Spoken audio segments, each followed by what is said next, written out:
Singularity University is TED on steroids.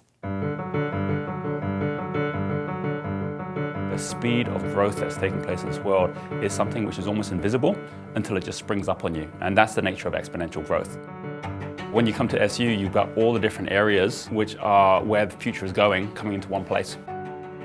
As a CEO or as an entrepreneur, you really need to have an idea of the long-term future because that helps you to build your company's vision. It's incredibly stimulating. It's kind of like doing push-ups with your brain.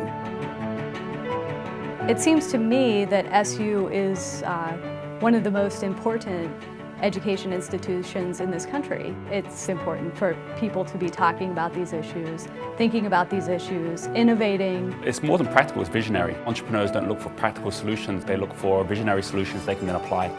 It's really just an immersion in futurist thinking. Participants are an equal mix of entrepreneurs, ideas people who are seeking the next thing they're looking to do in their lives. These are people who are thinking possibilities, people who really want to impact things on a big scale around the world. We all have one thing in common, which is an interest in the future.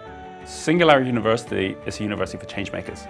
You don't come here just to learn the information, you come here to learn it and then go out and apply it. Just the confluence of different technologies and industries gave me kind of a sense of wider patterns that I never could have gotten if I had just picked this article or that video or this blog. The third morning I woke up and I happened to glance at the headlines of a newspaper, I realized I was already looking at my world differently, asking deeper questions, more connected questions. Walking away from this period of time has made me feel wonderfully small, and in the same time made me think about how much bigger I can be and how much bigger my organization can be.